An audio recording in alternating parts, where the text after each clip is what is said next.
Risa berdiri di ambang pintu kafe minimalis yang terang benderang, memegang amplop biru muda yang kusut.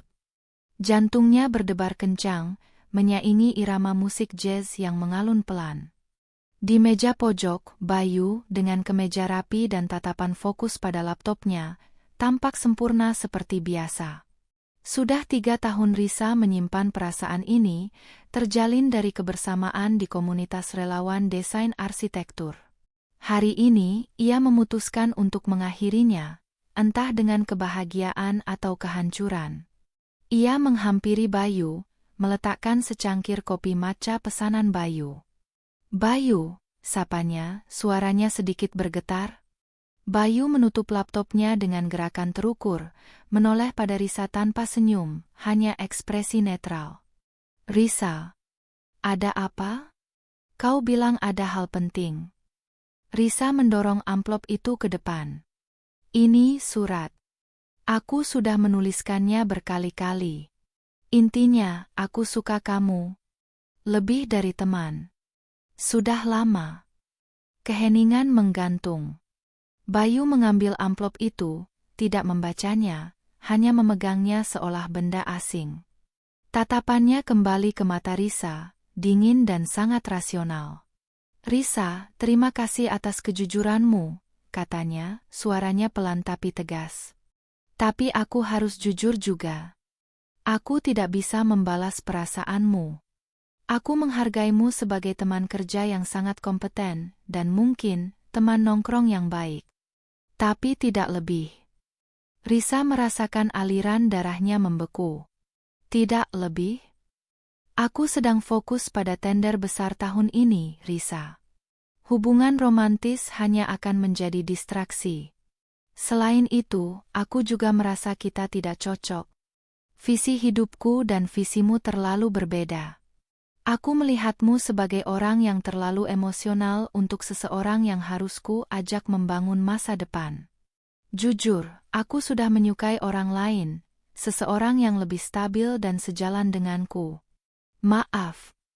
Kata-kata tidak cocok dan terlalu emosional menusuk Risa lebih dalam daripada penolakan itu sendiri. Bayu mengembalikan amplop itu ke meja. "Aku harap ini tidak merusak pertemanan kita. Tapi aku perlu kejujuran." Risa bangkit, menahan air mata yang mendesak. "Tidak. Tentu saja tidak," katanya, mengambil amplop itu dengan tangan gemetar.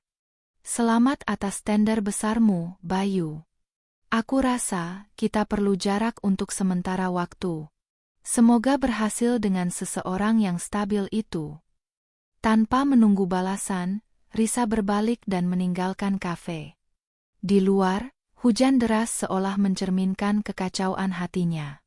Dia tidak melihat Bayu di belakangnya yang, setelah Risa pergi, mengambil ponselnya dan menghela napas, tampak lebih lega daripada menyesal. Sejak saat itu, Risa memblokir semua akun media sosial Bayu dan memutuskan kontak sepenuhnya. Tekadnya satu, dia akan move on dan membuktikan bahwa dia tidak hanya kompeten, tetapi juga layak. 6 bulan berlalu sejak penolakan pahit di kafe. Risa menenggelamkan diri dalam pekerjaan. Kata-kata Bayu, terlalu emosional dan tidak cocok, menjadi cambuk yang mendorongnya meskipun awalnya menyakitkan. Alih-alih meratap, ia menggunakan energinya untuk memoles dirinya dan karirnya. Ia mengambil kelas coding malam untuk menguasai desain interaktif 3D, memenangkan beberapa kompetisi desain kecil dan akhirnya meninggalkan pekerjaan desain grafis freelance biasa untuk mengambil posisi di sebuah startup teknologi besar yang bergerak di bidang smart city. Ini adalah lompatan besar yang menuntut profesionalisme, ketenangan, dan fokus. Ironisnya, kualitas yang Bayu anggap tidak ia miliki. Transformasi Risa tidak hanya terjadi pada karir. Ia mengubah gaya berpakaiannya. Dulu, ia selalu mengenakan pakaian kasual yang nyaman. Sekarang, ia memilih pakaian yang lebih terstruktur, menampilkan siluet yang kuat dan profesional. Ia juga mulai berolahraga rutin. Perubahan fisik ini memberinya bonus, kepercayaan diri yang melonjak. Suatu sore, Risa sedang mengorganisasi portofolio digitalnya, menghapus folder-folder lama yang berisi mood board yang ia buat diam-diam untuk Bayu. Ia menemukan sebuah catatan kecil bertuliskan, "Aku layak dicintai, tapi aku harus mencintai diriku dulu." Ia menyadari bahwa move on bukan hanya tentang melupakan Bayu, tetapi tentang menciptakan versi terbaik dari dirinya yang ia cintai. Ia tidak lagi mencari validasi. Ketika teman-temannya bertanya tentang Bayu, ia hanya tersenyum tenang. "Oh, dia? Kami tidak berkomunikasi lagi. Tapi aku berterima kasih, dia membantuku menyadari betapa banyak hal yang bisa aku capai." Kepribadian Risa kini memancarkan aura baru. Ia ceria, namun kini diimbangi dengan ketegasan yang sehat. Ia tahu cara memimpin rapat tanpa harus berteriak, dan ia tahu cara menolak permintaan yang tidak masuk akal dengan diplomasi yang elegan. Kehidupan sosialnya juga berkembang pesat. Di kantor barunya, ia dikelilingi oleh rekan-rekan yang menghargai ide-idenya yang berani. Popularitas Risa di lingkungan barunya tumbuh secara organik. Ia menjadi pusat perhatian bukan karena mencari-cari, tetapi karena ia benar-benar menarik dan bersemangat tentang apa yang ia lakukan. Pada suatu malam, saat ia merayakan keberhasilan peluncuran proyek desain interface perdananya bersama tim, Risa menatap pantulan dirinya di jendela gedung tinggi. Ia melihat seorang wanita yang berbeda dari yang 6 bulan lalu membawa amplop biru lusuh. Wanita itu kini memegang gelas sampanye, tertawa lepas, dan matanya dipenuhi ambisi yang bukan lagi tentang memenangkan hati seseorang, melainkan memenangkan masa depannya. Bayu sudah benar-benar menjadi babak yang tertutup. Atau begitulah pikirnya, sampai notifikasi kalender menampilkan detail acara kolaborasi perusahaan minggu depan, arsitektur dan teknologi pembangunan kota.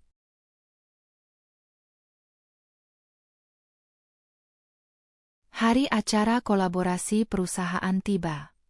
Risa, mengenakan setelan celana abu-abu muda yang dipadukan dengan blus sutra berwarna mustard, memimpin presentasi tentang visualisasi data untuk pembangunan infrastruktur. Ruangan seminar dipenuhi oleh para profesional dari berbagai latar belakang, termasuk firma arsitektur dan konsultan konstruksi. Saat sesi istirahat, Risa sedang berbicara dengan kepala departemennya ketika matanya menangkap siluet yang familiar di seberang ruangan, Bayu. Bayu. Dia tampak sama, mungkin sedikit lebih dewasa, dengan setelan gelap yang mahal. Tapi yang berbeda adalah ekspresinya. Bayu sedang menatap Risa. Tatapan itu bukan tatapan dingin atau acuh tak acuh yang Risa ingat. Itu adalah tatapan kaget, sedikit bingung, dan mengamati. Bayu adalah perwakilan dari konsultan arsitektur yang menjadi mitra utama proyek mereka. Mereka tidak hanya berada di ruangan yang sama, mereka akan bekerja sama. Beberapa menit kemudian, kepala departemen Risa memperkenalkan mereka. "Risa, ini Bayu dari Arsitek. Kalian mungkin sudah pernah bertemu. Bayu, ini Risa, desainer interaktif terbaik yang kami miliki, dialah yang bertanggung jawab atas visualisasi proyek ini." Bayu menjabat tangan Risa. Sentuhan tangannya terasa hangat, tetapi Risa menjaga jabat tangan itu singkat dan profesional. "Senang bisa bekerja sama, Bayu. Saya ingat Anda," ujar Risa dengan senyum tipis, nadanya sama sekali tidak menunjukkan trauma masa lalu. Dia terdengar seperti menyapa rekan kerja lama yang kurang penting. Bayu tampak sedikit tersentak oleh nada santai Risa. "Ya, Risa. Tentu saja. Interface proyek Anda sangat bagus. Berani. Kami terkejut dengan kecepatan kemajuan di departemen Anda." Risa hanya mengangguk sopan. "Terima kasih. Kami punya visi yang jelas. Kalau begitu, saya permisi dulu, harus mengecek setup untuk sesi kedua." Risa berbalik, meninggalkan Bayu yang terpaku. Bayu memperhatikan Risa yang kini bergerak anggun melintasi ruangan, berinteraksi dengan orang-orang penting dari perusahaan lain, tertawa dengan percaya diri. Dia bukan lagi Risa yang terlalu emosional. Bayu mencoba mengingat Risa yang ia tolak. Gadis lugu yang memegang amplop biru. Sekarang di hadapannya adalah seorang profesional yang memancarkan aura sukses, dikagumi, dan yang paling penting, tidak menunjukkan sedikit pun minat padanya. Sepanjang sesi kedua, Bayu mendapati dirinya lebih sering melirik Risa di podium daripada fokus pada slide presentasi. Keberanian dan artikulasi Risa saat menjelaskan konsep rumit membuatnya terkesan. Di akhir hari, ketika Bayu menghampiri Risa untuk membahas detail awal proyek, ia merasa canggung. "Risa, aku senang melihatmu baik-baik saja," kata Bayu mencoba terdengar ramah. Risa tersenyum santai. "Kenapa tidak? Aku selalu baik-baik saja, Bayu. Hanya saja saat itu, aku sedang fokus pada hal yang salah. Sekarang, fokusku sudah kembali ke tempat seharusnya." Jawaban itu, yang jelas merujuk pada dirinya, membuat Bayu merasakan tusukan aneh di dadanya. Itu bukan rasa malu, tapi lebih seperti kekalahan yang menyakitkan. Proyek kolaborasi arsitektur pintar menuntut Bayu dan Risa untuk bertemu setidaknya 2 kali seminggu, tidak hanya dalam rapat formal, tetapi juga dalam sesi brainstorming informal dan makan siang bersama tim gabungan. Bayu, yang selalu dikenal sebagai sosok yang menjaga jarak, kini dipaksa untuk berada di lingkungan Risa. Selama pertemuan-pertemuan itu, Bayu mulai melihat kualitas Risa yang dulu ia labeli emosional dan tidak cocok. Risa tidak emosional, ia antusias. Ia tidak cocok, ia inovatif.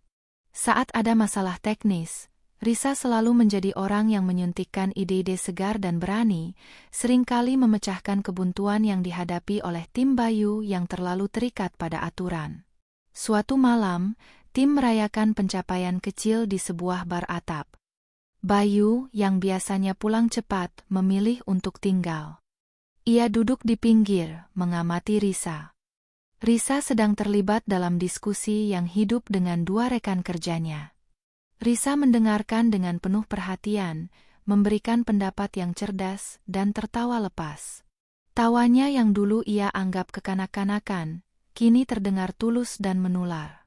Bayu mendengar fragmen percakapan Risa tentang hobi barunya, fotografi analog. Bayu ingat, dulu Risa pernah menyebutkan ingin mencoba hobi itu, tetapi Bayu mengabaikannya, mengatakan itu terlalu membuang waktu.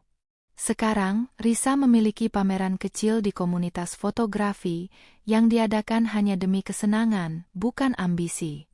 Bayu menyadari bahwa saat Risa menyatakan perasaannya 6 bulan lalu, ia tidak benar-benar melihat Risa.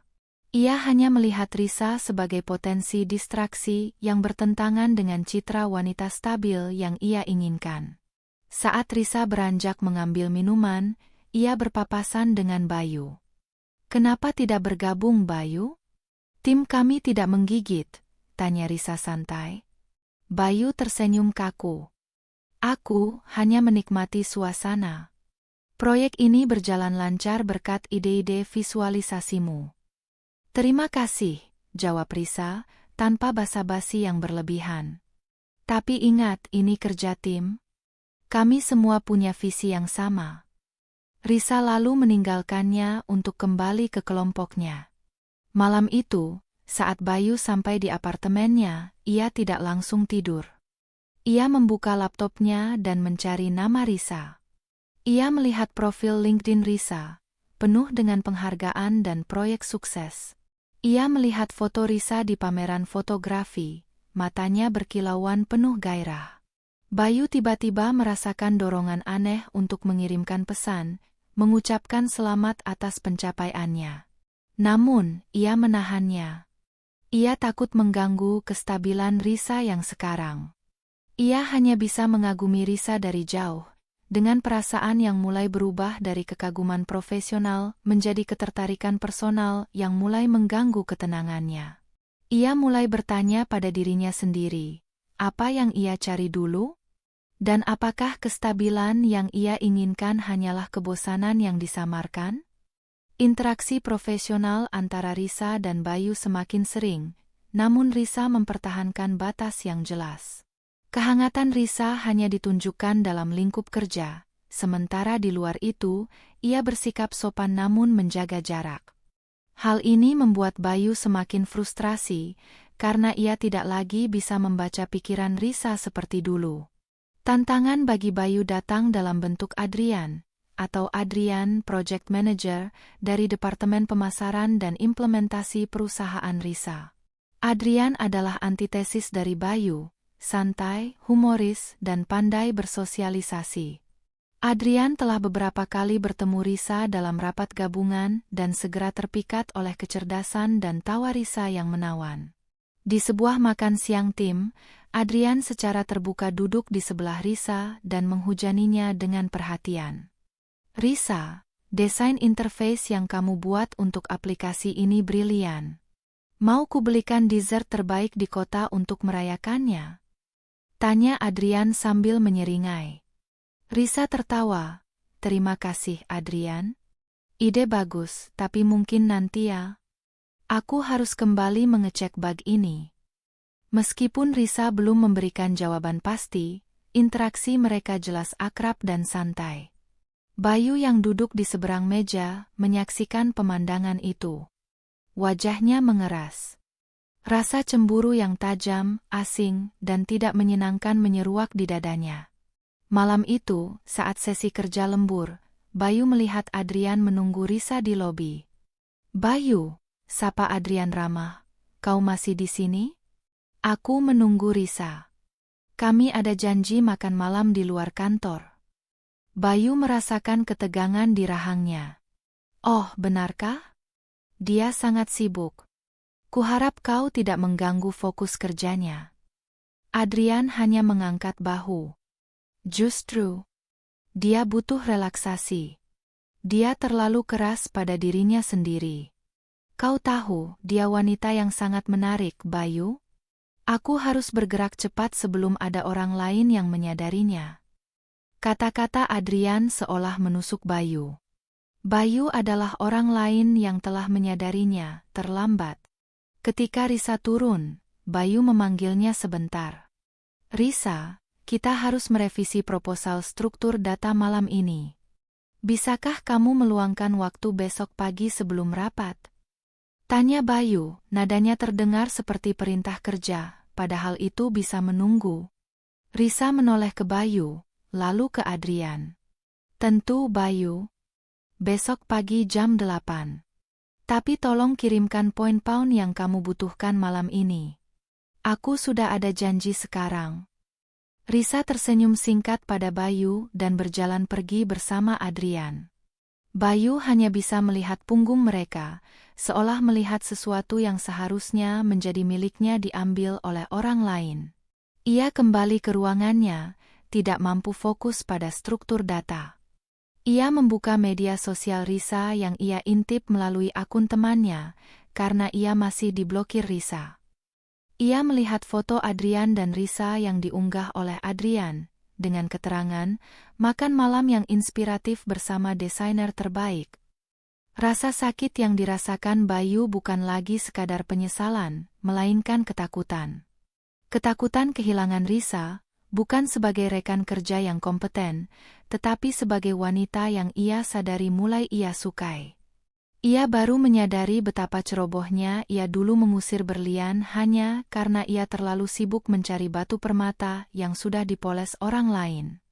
Ketidaknyamanan melihat Risa dan Adrian semakin akrab mendorong Bayu untuk bertindak.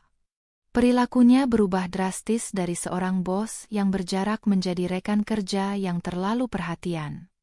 Ia mulai menawarkan bantuan di luar lingkup arsitektur, seperti mencarikan referensi desain yang tidak diminta Risa, atau membawakan kopi favorit Risa, yang ia ingat dari 3 tahun lalu, ke meja Risa saat pagi hari. Risa, yang telah mengembangkan pertahanan diri yang kuat, hanya menerima bantuan itu dengan sopan dan formal. Terima kasih, Bayu. Tapi aku bisa melakukannya sendiri, kata Risa suatu kali, ketika Bayu mencoba membantunya membawa tumpukan mock-up ke ruang cetak. Tidak masalah, Risa. Ini sudah menjadi jalan kerjaku, jawab Bayu, tersenyum sedikit terlalu lebar. Pada saat makan siang, Bayu berusaha menciptakan momen berdua. Ia menemukan Risa sedang duduk sendirian di taman kantor sambil membaca. "Boleh aku duduk di sini?" tanya Bayu. "Tentu," jawab Risa, tanpa menutup bukunya. Bayu duduk dan mencoba memulai percakapan ringan. "Aku melihat pameran fotografimu. Hasilnya bagus sekali, Risa. Kau benar-benar berbakat dalam hal visual." Risa menutup bukunya perlahan. "Terima kasih. Itu hanya hobi. Aku ingat dulu kau pernah bilang itu buang-buang waktu." Wajah Bayu memerah. Inilah yang ia takutkan. Aku minta maaf soal itu. Aku sangat fokus pada pekerjaanku saat itu. Aku tidak melihat nilai dari hal-hal yang tidak praktis. Aku salah. Kau melakukan hal yang benar dengan mengembangkan dirimu. Aku tidak mengembangkan diri untuk membuktikanmu salah, Bayu. Aku melakukannya untuk diriku sendiri, koreksi Risa, tatapannya tenang dan tegas. Aku sudah melewati fase itu. Jadi, mari kita bahas tentang struktur wireframe fase B. Risa dengan cepat mengalihkan topik ke pekerjaan, menutup pintu untuk diskusi pribadi lebih lanjut. Bayu merasa frustrasi, namun ia tahu ia pantas mendapatkannya. Malam itu, Bayu membuka galeri foto lama di ponselnya. Jauh di dalam folder, ia menemukan beberapa foto grup dari acara relawan di masa lalu. Di sana, Risa yang lama terlihat berdiri agak canggung, tetapi matanya selalu tertuju pada Bayu dengan penuh kekaguman tulus. Bayu ingat saat Risa dengan sabar membantunya menyusun proposal yang hampir ia batalkan karena deadline yang mepet. Ia menyadari bahwa wanita stabil yang ia cari saat itu adalah Risa. Hanya saja ia terlalu sombong dan picik untuk melihat potensi luar biasa Risa yang kini telah menjadi kenyataan. Ia tidak hanya ditolak, ia menolak kesempatan untuk mengenal Risa yang sebenarnya. Bayu mengirimkan pesan kepada Risa, untuk pertama kalinya setelah 6 bulan.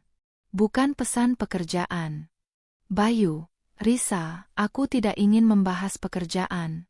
Aku hanya ingin bilang, aku benar-benar minta maaf atas penolakanku 6 bulan lalu. Kata-kataku tidak adil dan tidak pantas. Aku harap kau tahu bahwa itu tidak ada hubungannya dengan dirimu." Ia menunggu, jantungnya berdetak kencang, berharap Risa membalas. Beberapa menit kemudian, sebuah notifikasi muncul. Risa membalas. "Risa, Bayu, terima kasih. Tapi aku sudah lama memaafkanmu. Mari kita fokus pada proyek. Selamat malam." Jawaban yang singkat, ramah, tetapi final. Itu menunjukkan Risa tidak lagi peduli pada masa lalu mereka. Bayu menyadari bahwa ia tidak hanya harus mendapatkan pengampunan, tetapi juga harus memulai dari nol, berjuang mendapatkan perhatian wanita yang kini ia tolak dulu. Upaya Bayu untuk mendekati Risa semakin intensif. Ia selalu menawarkan diri untuk mengantar Risa pulang, yang selalu ditolak Risa dengan alasan sudah membawa kendaraan atau sudah dijemput Adrian, dan ia bahkan mulai memberikan pujian yang lebih personal, bukan hanya terkait pekerjaan. Suatu sore, Risa sedang panik karena salah satu desain visualisasinya mengalami crash dan hampir hilang. Bayu, yang kebetulan lewat, segera duduk di sebelahnya dan membantu Risa memulihkan data dengan cepat dan tenang, menunjukkan kemampuan teknis yang jarang ia pamerkan. Setelah data berhasil diselamatkan, Risa menghela napas lega. "Astaga, Bayu. Terima kasih banyak. Kau benar-benar penyelamat." Bayu tersenyum tulus. "Tidak masalah, Risa. Aku senang bisa membantu. Dulu, aku sering membantumu begini kan?" Bayu berusaha menciptakan kenangan manis masa lalu, seolah menguji batas pertemanan mereka. Risa menarik diri sedikit. "Ya, Bayu. Dulu kita sering bantu-membantu, sebelum kau memutuskan bahwa aku terlalu emosional untuk dipertahankan." Ada jeda yang tegang. Bayu tampak menyesal. Risa, aku tahu kau sudah minta maaf, Bayu, potong Risa lembut tapi tajam. Tapi tolong, jangan bersikap seolah kita bisa kembali ke masa di mana aku menaruh hati padamu, dan kau memperlakukanku dengan biasa-biasa saja. Aku menghargai bantuanmu dan aku menghargai kerja sama kita sekarang. Tapi jangan salah paham. Salah paham apa? Tanya Bayu, suaranya sedikit mendesak. Jangan salah paham bahwa kebaikanmu sekarang adalah tanda bahwa aku akan mudah kembali ke posisi yang sama. Aku sudah maju. Aku tidak menyimpan dendam, tetapi aku juga tidak ingin hatiku terluka lagi. Dulu, kau bilang aku bukan pasangan yang tepat karena kau mencari kestabilan. Sekarang, aku stabil. Dan aku akan menjaga kestabilanku ini, termasuk dari orang-orang yang meragukannya di masa lalu. Risa berdiri, mengambil napas dalam-dalam. Aku harap kau mengerti. Jika kita bekerja sama, mari kita fokus pada arsitektur. Jika kau ingin berteman, tolong hormati batasan yang kubangun. Bayu hanya bisa mengangguk, merasa kecil di hadapan Risa yang baru. Risa tidak marah. Risa hanya berhati-hati dan menghargai dirinya sendiri.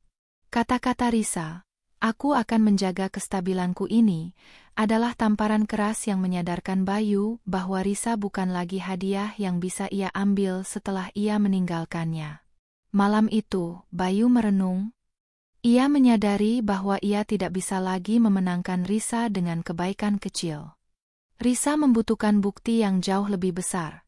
Bukti bahwa perasaannya kini tulus, mendalam dan yang terpenting, ia mengakui kesalahannya secara utuh, bukan sekadar basa-basi.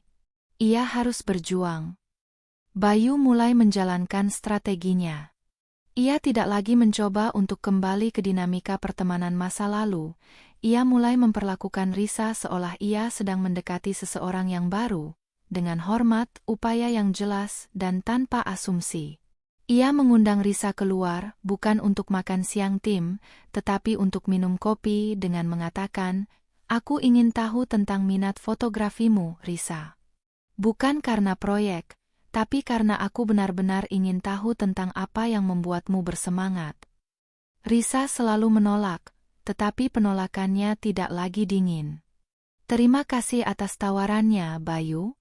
Tapi aku tidak merasa nyaman berdua saat ini." "Mungkin nanti, kalau ada acara tim lagi," jawab Risa, selalu menyertakan alasan yang valid. Pada suatu malam, Bayu mengetahui bahwa Risa harus bekerja lembur sendirian di kantor karena ia harus memperbaiki bug fatal menjelang presentasi penting. Bayu memutuskan untuk tetap tinggal di kantornya, yang berada di gedung yang sama, hingga Risa selesai. Ia tidak memberitahu Risa, tetapi ia mengirimkan pesan. "Bayu, aku tahu ini mungkin mengganggu, tapi aku sudah memesankan sup hangat untukmu, Risa. Jangan lupa makan. Aku di kantorku jika butuh sesuatu." Risa terkejut. Itu adalah tindakan perhatian yang tulus, tanpa agenda tersembunyi. Namun, beberapa hari kemudian, Adrian mengundang Risa untuk mini trip di akhir pekan untuk mengunjungi klien di luar kota, sebuah kesempatan kerja yang juga diselingi rekreasi. Risa setuju. Ketika Bayu mendengar rencana ini, ia merasakan kekalahan yang nyata. Ia menghampiri Risa di pantry. "Risa, kau benar-benar akan pergi dengan Adrian?" tanyanya, suaranya sedikit kecewa. "Ya. Ini kesempatan yang bagus untuk melihat klien di luar zona nyaman," jawab Risa, mengambil air panas untuk teh. "Maksudku, kau tahu dia menyukaimu kan?" Bayu bertanya hati-hati. Risa menatap Bayu, tatapannya sedikit menantang. "Tentu saja aku tahu. Adrian tulus dan tidak pernah menyembunyikan perasaannya. Dia juga menghargai pekerjaanku. Kami bersenang-senang, Bayu. Tapi, Risa, aku juga menyukaimu sekarang. Aku tahu ini terdengar munafik, tapi aku bersungguh-sungguh. Aku sudah berubah. Aku melihatmu sekarang. Risa meletakkan cangkir tehnya, suaranya tenang. Aku tahu kau menyukaiku, Bayu. Upayamu sangat jelas. Tapi kau harus mengerti satu hal. Bagiku, perpisahan kita adalah pelajaran yang mahal. Aku tidak bisa begitu saja membuka pintu hatiku hanya karena orang yang menolaknya dulu kini berubah pikiran. Adrian memberiku energi positif tanpa perlu kupertanyakan.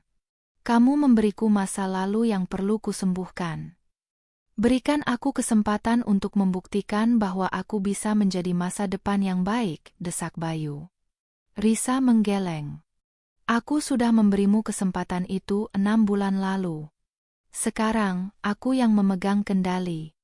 Kau harus tunjukkan kepadaku, bukan memintanya.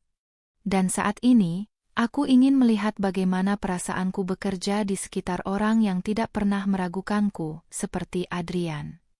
Penolakan halus ini lebih menyakitkan daripada penolakan di bab 1. Dulu, ia ditolak karena ia tidak cukup baik. Sekarang, ia ditolak karena ia tidak cukup layak setelah ia menyakiti Risa. Bayu harus menerima kenyataan. Ia harus melihat Risa dan Adrian semakin dekat, dan ia harus terus berjuang dalam keheningan. Bayu menyaksikan Risa dan Adrian kembali dari perjalanan kerja mereka dengan aura yang lebih intim. Adrian sering mengirimkan bunga ke meja Risa, dan mereka sering menghabiskan sore di luar kantor. Bayu merasa waktu semakin sempit. Ia harus melakukan sesuatu yang menentukan. Kesempatan itu muncul saat Risa mendapatkan pengakuan besar. Proyek yang mereka kerjakan bersama memenangkan penghargaan bergengsi dalam inovasi teknologi kota. Risa, sebagai kepala desainer visualisasi, menjadi bintang utama malam penghargaan. Bayu, yang turut hadir sebagai perwakilan arsitek, melihat Risa berdiri di podium, menerima tepuk tangan meriah. Ia melihat Adrian di sisi panggung, tersenyum bangga pada Risa. Malam itu, setelah acara formal usai, Bayu mencari Risa. Ia menemukannya di teras hotel, sendirian, sedang menatap langit kota dengan piala di tangannya. "Selamat Risa," ucap Bayu tulus, menghampirinya. "Kau benar-benar pantas mendapatkannya. Kau hebat." Risa menoleh, senyumnya lelah namun bahagia. "Terima kasih, Bayu. Ini pencapaian terbesar tim kita." "Bukan hanya tim," kata Bayu, suaranya tercekat. "Ini milikmu. Kau telah membuktikan semua yang kukatakan 6 bulan lalu salah. Kau tidak emosional, kau bersemangat. Kau tidak stabil, kau berani." Bayu menarik napas dalam-dalam. Inilah saatnya untuk kerentanan penuh. "Risa, aku tidak bisa menahannya lagi. Aku menyukaimu. Bukan karena kau sukses, atau karena kau menarik banyak perhatian. Aku menyukaimu karena kau adalah dirimu. Risa yang inovatif, yang cerdas, yang memiliki tawa menular, dan yang memiliki hati yang besar." Bayu melangkah maju, tangannya sedikit gemetar. "Aku dulu menolakmu karena kebodohanku, karena ketakutanku pada apa yang tidak terstruktur. Aku mencari kestabilan, padahal kestabilan yang sebenarnya adalah mencintaimu dengan segala ketidaksempurnaan dan keberanianmu." Bayu menundukkan kepala. "Aku tidak meminta kau membalas perasaanku sekarang. Aku hanya minta maaf karena aku tidak melihat berlian ini di depanku saat aku memiliki kesempatan. Aku minta maaf karena menyakitimu. Adrian adalah pria yang hebat, Risa, dan jika kau memilihnya, aku akan mengerti. Tapi aku harus mengakui ini, aku mencintaimu dan itu adalah konsekuensi atas kesalahan terbesarku." Risa terdiam, menatap Bayu yang kini berdiri di depannya, tampak hancur dan rentan. Ini adalah Bayu yang belum pernah ia lihat, bukan pria dingin yang rasional, melainkan pria yang jujur dengan emosinya. Air mata Risa menetes. "Kau tahu, Bayu," katanya lirih, "pengakuanmu ini sangat menyentuh. Tapi kau membuatnya sangat terlambat. Aku sudah membangun kembali hatiku dengan sangat hati-hati. Ia memegang pialanya erat-erat. Perasaanku padamu, itu ada. Tapi kini ia bercampur dengan rasa sakit dan kebingungan. Aku tidak tahu apakah aku mencintai Bayu yang sekarang, atau Bayu yang kuharapkan dulu. Pengakuan Bayu mengguncang Risa.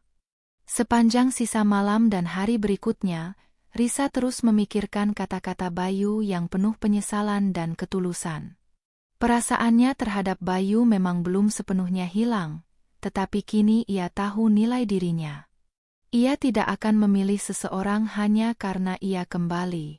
Keesokan harinya, Risa mengatur pertemuan pribadi dengan Bayu di sebuah taman yang tenang, jauh dari hiruk-pikuk kantor. Aku sudah memikirkannya, Bayu, kata Risa, suaranya mantap. Aku menghargai keberanianmu. Pengakuanmu itu penting, karena itu membuktikan bahwa aku tidak salah mencintai orang yang cerdas sepertimu. Aku hanya salah waktu. Bayu menatapnya penuh harap. Jadi, apakah ada kesempatan? Risa tersenyum kecil, senyum yang sedikit sedih sekaligus lega. Aku tidak bisa bilang tidak ada kesempatan. Tapi aku juga tidak bisa bilangnya. Aku harus jujur, Bayu. Adrian baik, stabil, dan ia tidak pernah membuatku mempertanyakan nilaiku. Kau membuatku membangun tembok tebal. Aku tidak bisa meruntuhkan tembok itu hanya dalam semalam. Bayu mengangguk, menerima keputusannya. Aku mengerti. Aku pantas menunggu. Aku tidak ingin membuatmu menunggu, Bayu. Itu tidak adil bagimu, kata Risa. Aku ingin melakukan hal yang benar untuk kita berdua. Kau harus membuktikan bahwa perubahanmu ini permanen, dan bukan hanya reaksi panik karena aku sudah move on. Risa memberikan keputusannya, meminta waktu. Aku ingin kita mencoba berkencan. Tapi dengan syarat, tegas Risa. Kita mulai dari nol, sebagai dua orang dewasa yang sibuk. Tidak ada nostalgia tentang masa lalu. Kau harus bersabar dan hormati bahwa Adrian masih ada dalam hidupku. Dan yang paling penting, jika kau melihatku kembali menjadi terlalu emosional atau melakukan kesalahan, kau harus berbicara baik-baik, bukan menghakimiku lagi. Bayu menghela napas lega. Ini adalah kesempatan, meskipun sulit. Aku terima semua syaratmu, Risa. Aku akan tunjukkan bahwa aku bisa menjadi orang yang mendukungmu, bukan yang meragukanmu. Bagus, Risa berdiri. Dan Bayu, ia menambahkan, jika hubungan ini berhasil, itu bukan karena aku kembali ke kamu. Tapi karena kamu berhasil mengejar Risa yang baru, yang jauh lebih mencintai dirinya sendiri. Bayu bangkit dan melihat Risa berjalan menjauh. Ia tahu, jalan untuk mendapatkan hati Risa kini jauh lebih curam dan menantang daripada 6 bulan lalu, tetapi perasaannya kini asli, dan itu membuat perjuangannya terasa layak. Ia telah kehilangan Risa yang terobsesi, tetapi ia mendapat kesempatan, yang mungkin hanya satu, untuk memenangkan Risa yang sejati.